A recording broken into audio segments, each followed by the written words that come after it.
just going to give everyone a couple minutes to log on and connect. I'm really excited about the conversation we're going to have today. And before we begin, I just want to acknowledge that I'm at Queen's Park on the traditional lands, the Treaty 13 lands of the Mississaugas of the Credit First Nation. To also acknowledge that Toronto is currently home to many First Nation, Métis, and Inuit peoples, and to reaffirm the Ontario Green Party's commitment to the truth and reconciliation process. I also just want to take a moment to express my gratitude for all that I've learned from Indigenous peoples about how to care for the land and the water, the plants and the animals, and the people who live here and who will live here for the next 7 generations. And that I hope that all of you think about the land you're on and go beyond a land acknowledgement to think about the work you can do to repair relationships between Indigenous and settler peoples, and to think about our role as treaty peoples, and to just sit with that as you go home from today's virtual event. I'm really excited to have a conversation that really started, I've actually had many conversations with the Canadian Federation of Students, but just a week or so ago at their Queen's Park Lobby Day, we had a great conversation about many of the issues that university students and college students, but university students and college students, post-secondary students are facing right now. And I suggested, well, why don't we have a live conversation? Just to have a wider and broader audience, and to have a space for discussion and conversation about some of the big issues that students are currently facing. So I'm really excited today to be joined by Shalik Hamad, who is the Vice President, External Affairs of the Central Student Association, and Sarah Abdillahi, who is the President for the Scarborough Campus Student Union and Treasurer for the Canadian Federation of Students. And I'm going to let both of you, in your response to the first question, introduce yourself in any more detail, however you want. But I just want to give you a moment to just talk broadly about, let's acknowledge that COVID's been a pretty challenging 2 years for everyone. And I think especially students have really felt the burden of online learning, and especially lack of access to just student employment, just the challenges of navigating life, work, family, school, and COVID hasn't been easy. And so I just want to get a sense now that after 2 years of the pandemic, and you're starting to see a lot of the public health restrictions being lifted, what are on the minds of students? What are the concerns of students? How are students feeling right now, and just managing their way through the pandemic? And so, Sarah, maybe we should start with you. Is that okay? Yeah, that sounds great. Oh, sorry. Okay. So, thank you so much, MPP. So I wanted to start off because I am currently at the University of Toronto Scarborough campus right now. So the land that I'm standing on today, or tuning in from today, is the traditional territory of many nations, including the Mississaugas of the Credit, the Anishinaabe, and the Chippewa, and the Haudenosaunee of the Wendat peoples, and is now home to many diverse nations, First Nations, Inuit, and Métis peoples. So yeah, I'm acknowledging my privilege and my responsibility to be a better ally for Indigenous folks, and going forward to always learn and unlearn. And yeah, like MPP said, my name is Sarah Abdillahi. My pronouns are she and her. I'm an undergrad at U of T Scarborough. I'm doing a double major in health studies, and I'm doing a major in health studies and a double minor in psychology and city studies. When you say it so many times, it just becomes all jumbled up in your head. And yeah, this is my second term as the president for the Scarborough Campus Students Union. Super lucky and privileged to be here. And my second term as well for the CFS Ontario Treasurer. And yeah, I'm just really passionate about the student movement. And in terms of your first question, for sure, I think students are definitely anxious right now. I know I was, especially having to return back mid-February, and it felt really rushed. it felt like students definitely were not involved in the conversations about having to return back to campus, which was a big decision, and we're literally the biggest stakeholders when it comes to universities and colleges because of how much tuition we pay, and just like there wouldn't be really any university or college without the students. So it's really unfortunate. And when I can speak in particularly to with U of T Scarborough, students, when we asked admin, when we were like, we were not really feeling well, we don't want to come back because we're feeling scared and anxious and overwhelmed. Their response was, well, think about the minority of students who do want to come back because of their mental health and well-being, and that they are not doing so well being at home for the past 2 years, which 100% is understandable. And we understand like mental health, there's a youth mental health crisis, and like students are struggling, whether it's online or in person. But the fact that majority of the students were just letting the university know that they didn't want to return, and having to return back to campus was a very difficult situation to be in. I think we're almost at like 100% full capacity on campus. There are a couple of classes that are online, but yeah, like I feel like at this point it was at the expense of the students and the workers and their well-being and safety for sure. Thanks for that. And Shalika, do you want to provide your thoughts? Yes, definitely. So I'd also just like to really quick acknowledge the land that I'm tuning in from. So the University of Guelph does sit on the ancestral lands of the Haudenosaunee, Anishinaabe, and Ottawandaron people.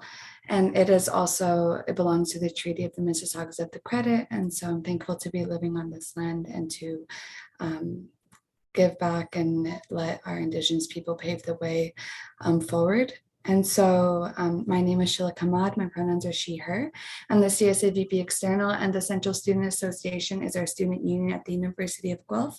And within my position, I actually represent 22,000 students.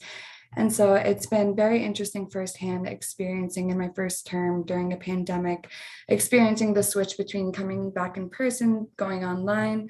And so for me, when I'm thinking about what students are saying or feeling coming back or coming into their third year of the pandemic, I'm seeing that they're having a lot of new anxieties. A lot of students are feeling a lot of uncertainties in terms of what will their future studies look like. Some students feel comfortable at home.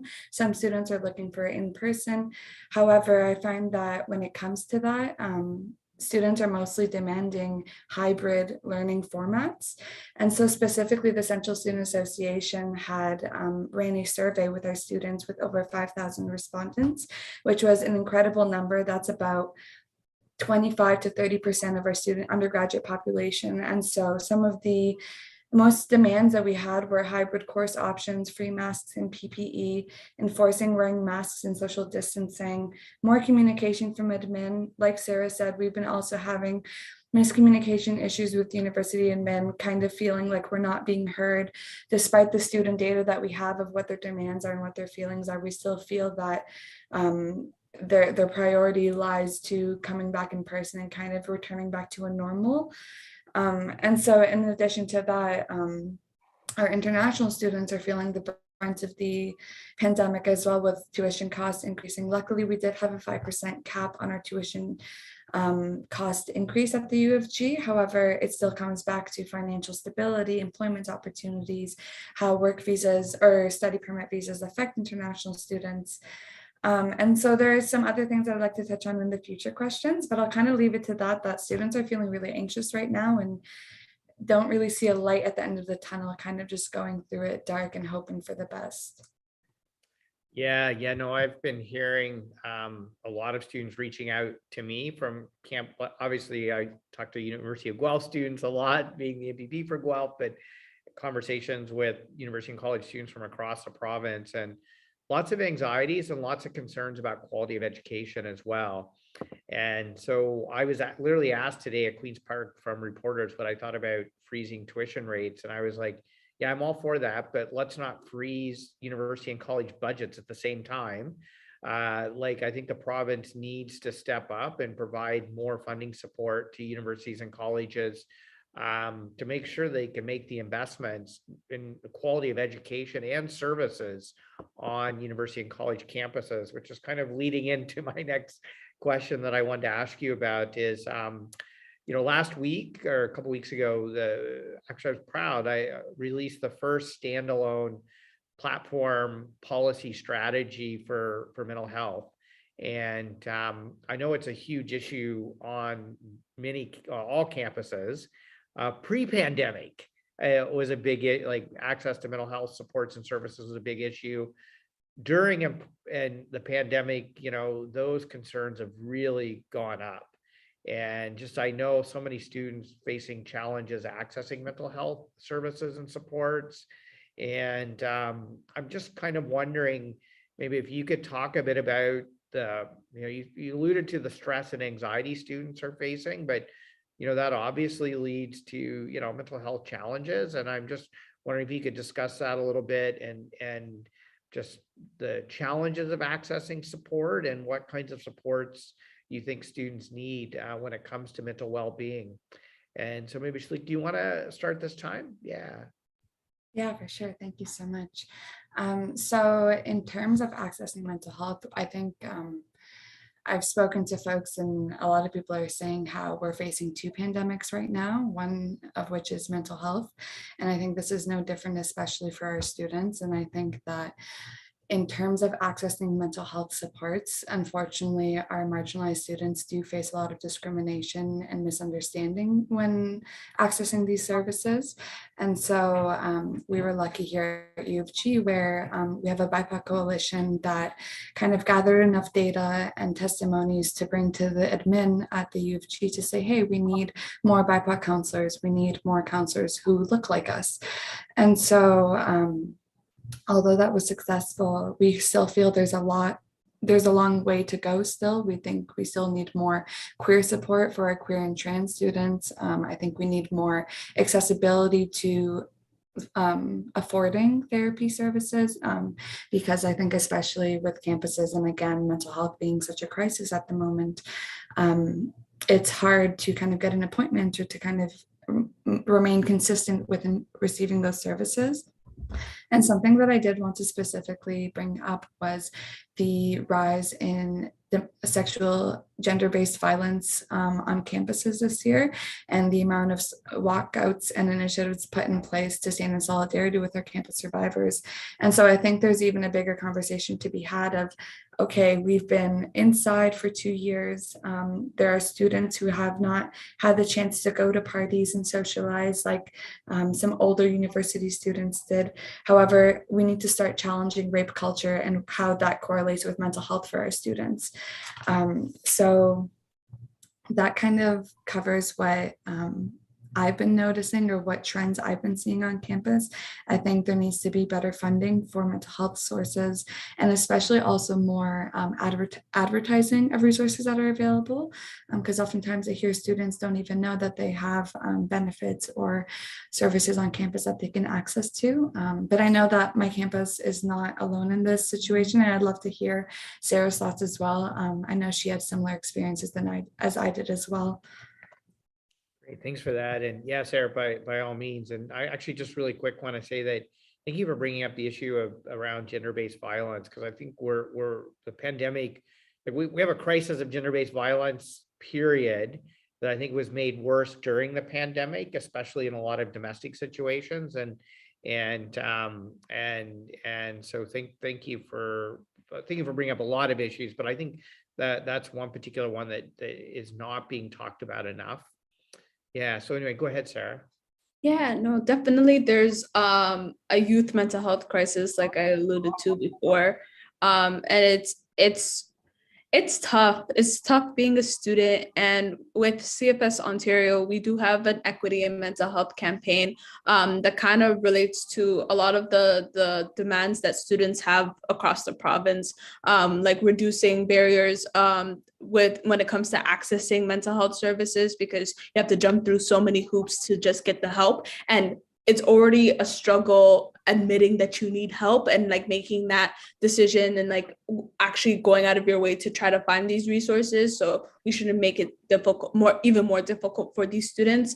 And like implementing free mental health care and universal pharmacare for all, like improving mental health resources and services for students, proactively like making sure that we're addressing the social inequities and increasing like mental health funding. That's super important, because like I feel like there's even times whenever I would bring up that we need more funding for like mental health supports at our campus at U of T, we were met with, well, we're not a mental health institution, therefore, sorry, there's not much that we can do for you. And it's like, it's hard when you're a student and you pay so much tuition and you're putting all of this time and effort into your post-secondary education, and your institution does not care about you. They see you as a student number, not as an individual, not as a student, not as a person.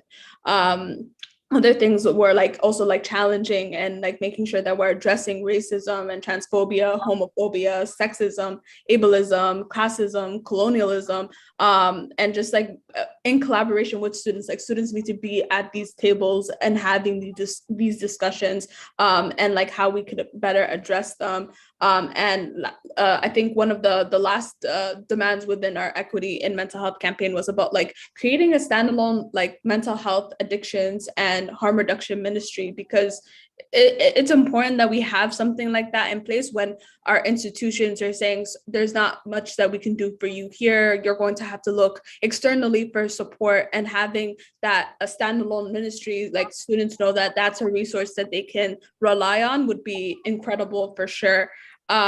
And then also just like I'm sure you're aware of like the thing that happened a couple of years ago with the student choice initiative policy that was introduced, and how that really affected student unions and like student leaders, honestly, who were trying their best and working around the clock to provide these essential services to students, mental health services to students, but were worried that they are not going to have funding. So like making sure that there's some sort of legislation to support student unions or protect student unions from something like the student choice initiative ever coming back, for sure. That's what I wanted to say.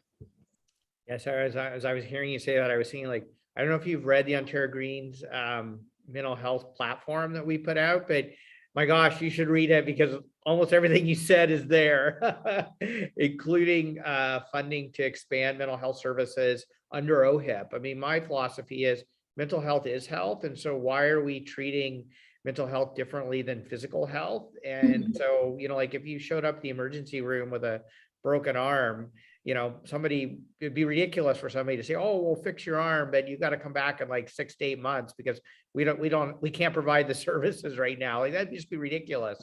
But we're doing that to people who are facing mental health challenges, or in some cases, like real significant mental health crises.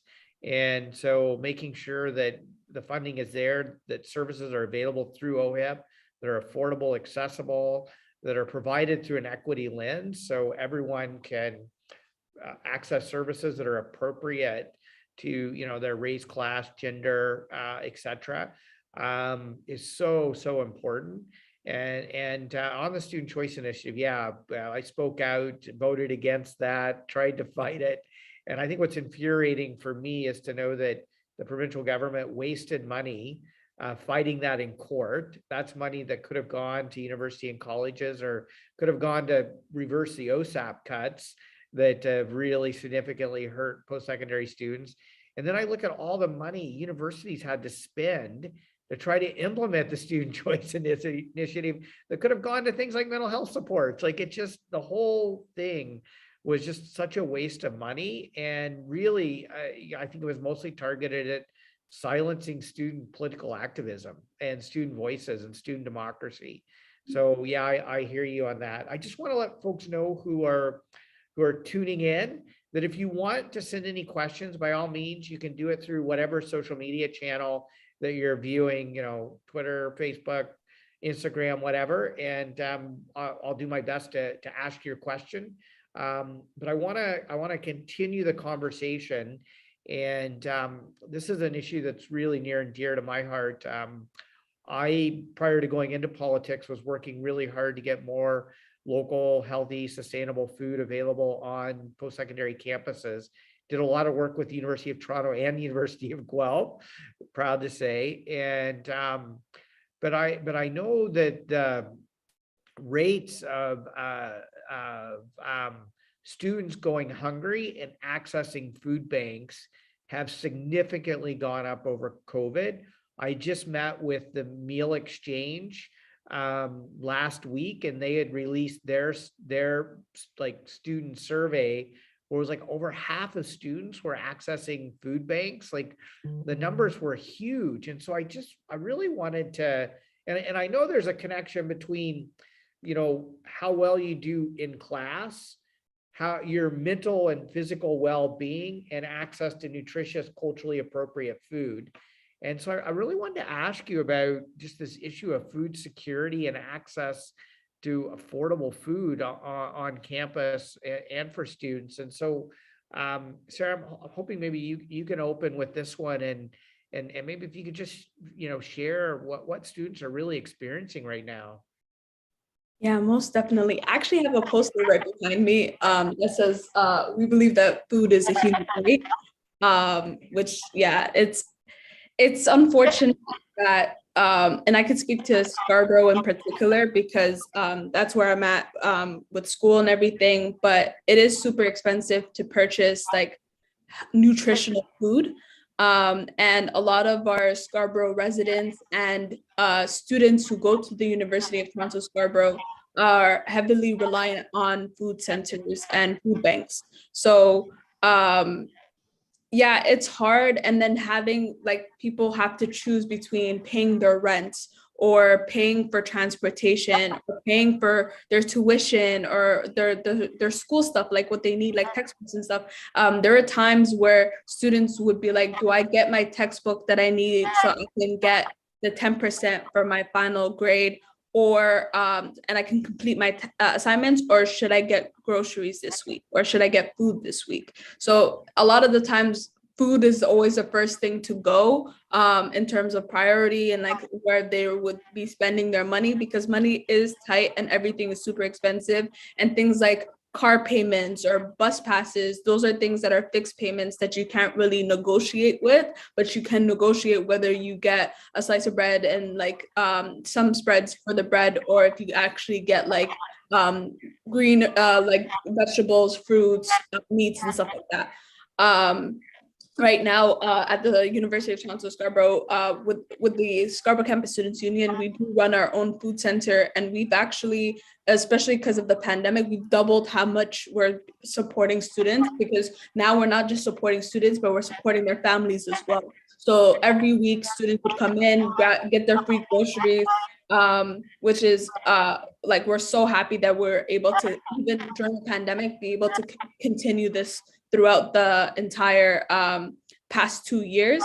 And it's sad when you think about like how our government or leaders in positions of power who we've elected and like we look up to, and we tell them about all of these issues, are, you know, not really taking food insecurity seriously, because it's not a flashy like topic when it comes to like for elections, for example, like with the provincial elections coming up. It's not something that they would speak on, because it mostly impacts like low income or students, and it's just like, it's very unfortunate that like things that are a basic human right is not really a topic of discussion, and it's not something that's talked about as much as it should be. So and I kind of also want to take it back to also like with this other point that you mentioned about OHIP and like having mental health be more services be provided through OHIP. I think that's a great first step, because if students can access use OHIP to access more mental health services, I think that would definitely reduce like how much they would have to worry about for spending for certain things, because getting a therapist is expensive, getting a psychiatrist, a counselor is expensive, and finding the right person that can understand your background and where you're coming from is also very difficult. I think another step, if we can even go even further, is to implement like international students to also be able to access OHIP, because I feel like international students are struggling a lot right now. Like they're away from home, they're on their own, they're paying 40 to 60K worth of tuition, and sometimes they're working multiple jobs just to make it work. And everybody has this idea that international students have the money and that's why they're here, but that's not the case. And it hurts knowing that like our governments and our institutions for the school that we go to think of them as cash cows and think of them as like this is where we're gonna get our income from. So they're not thought of as people. And I feel like having healthcare and health insurance is a basic human right as well. And I think that would help alleviate a lot of the stress, because we do have a lot of international students who come in every week to get their groceries from us. So I feel like everything's interconnected with each other. And I feel like with international students, if they were included in OHIP, I think that would be a great next step for sure. Yeah, a very good point on international students and OHIP. And I think the same thing when it comes to, temporary foreign workers, migrant workers, etc. If you're working, studying in Ontario, you should have access to OHIP immediately. Yeah. So like, I mean, you're going to Canada. You're a student at Canada's Food University, but even at Canada's Food University, there's a pretty active food bank. So what are your thoughts on students and food security? Yeah, definitely. Happy to share. So within my role as VP External, I am the supervisor of our student food bank on campus. And so this kind of gives me direct insight into, who's using our services, what are the demographics like, what is our capacity? And so, as you mentioned before, food insecurity is something that has heavily increased, especially since the start of the pandemic. And this, of course, connects with mental health as well. And so as supervisor with the food bank, I've been working closely with our coordinator who's been making reports on our demographics and who's been using our food bank. And so going back to the conversation about international students, so we have 378 visitors that use our food bank currently. And out of those 378, 206 of them are students, with the remaining 172 being their dependents, who are their spouse or anyone under 18. And so when looking further into the data, it's about 76% of our visitors who are graduate students. And then on top of that, it's 86% of those graduate students are international students.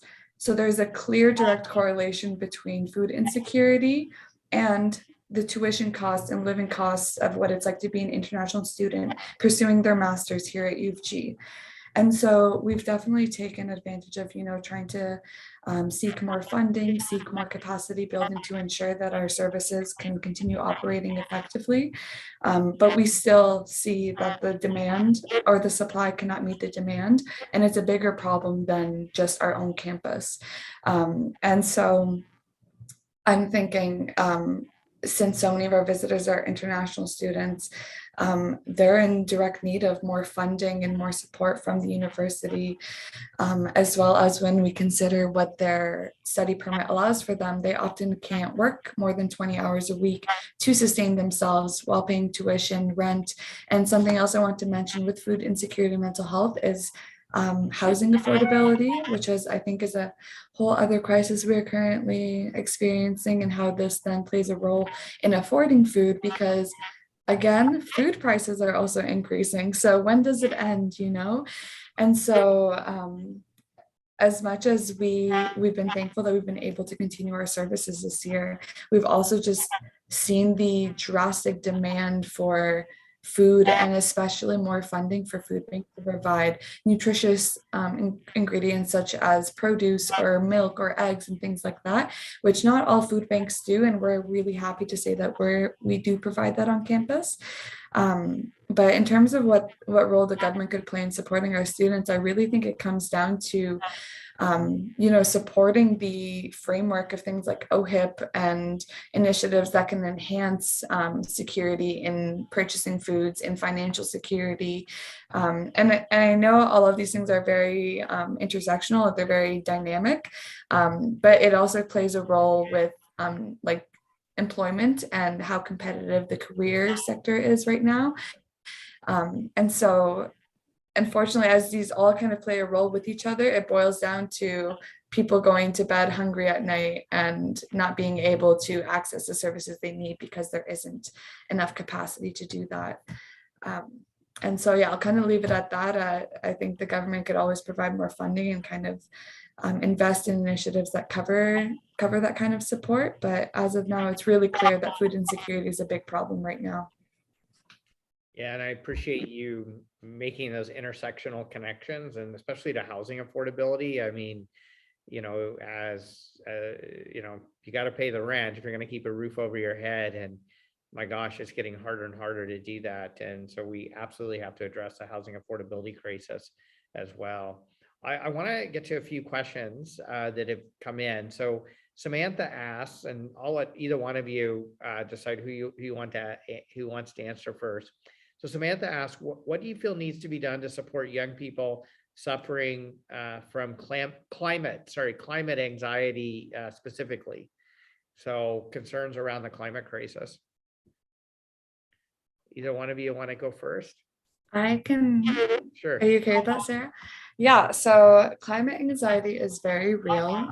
That is a entire other kind of aspect of the world that I know youth are very passionate about, and climate change is something that I think we all have to work together to fight, because it all comes down to us as a unit and how we contribute to keeping our land safe and sustainable.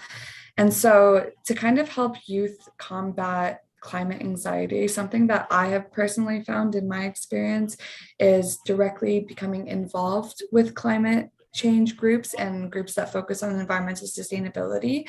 I think that it's really easy to see headlines, to see bad news, to see catastrophes happening over the world and becoming overwhelmed by them. But once you kind of connect with these student groups, again, I'm a big advocate for the power of students and what happens when you bring students together who care about something. And so even in my own experience this year, I was working with the U of G Environmental Sustainability Club on our campus, and we had gone to a rally and blocked off all trucks coming into Nestle, and all of the students that day were like, I feel like I can take on the world. Like, I feel so empowered and inspired that, like, I feel we can make the change that is required. So my advice is to connect with people who care about the same things as you, and to mobilize actively with your student leaders, and to actually do those things that create repercussions and send messages. Because even those small acts of rallies or blocking off intersections and things like that, they really do make bigger momentum that then lead to legislation changes and policies on carbon footprints and things like that. So my advice, get involved with your local environmental clubs and see how you can get directly involved within that work. That's great. And I just want to say, as an elected official, I'm inspired by the student movement, especially on climate. I always say that Greta Thunberg and the Fridays for Future and all the student leaders who are leading that are doing more to push the envelope than even elected MPPs are, even though we're trying to support you as much as we can. So anyway, Sarah, what are your thoughts?